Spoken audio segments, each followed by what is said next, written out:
In this section of Tahoe, A Visual History, we see the first Euro-American views, which quickly gave way to the golden age of landscape painting. Once the West started to open up, Hudson River School artists started to flock and were taken with these incredible vistas that they saw in Lake Tahoe, Donner, and the surrounding Sierra region.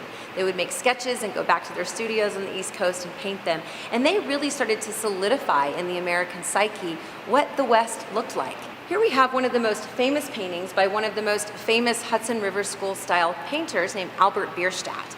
And this was a piece that was commissioned by the railroad baron Collis P. Huntington. And Huntington wanted Bierstadt to paint a large-scale painting that really showed the progress of the railroad and how awesome it was. However, when this painting was revealed in 1872 at the art fair in San Francisco, Huntington did not care for it because when you look at this, you see the majesty of nature.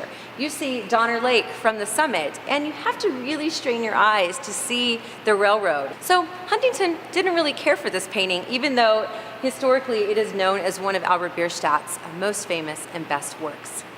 Donner Summit was not only a symbol of progress and an obstacle that needed to be surmounted, but it also had some harsh realities. And there were certainly harsher realities of progress, which we talk about in this exhibition through the works of 6 Chinese and Chinese American contemporary artists who are revisiting the Chinese American contribution to the railroad over Donner Summit.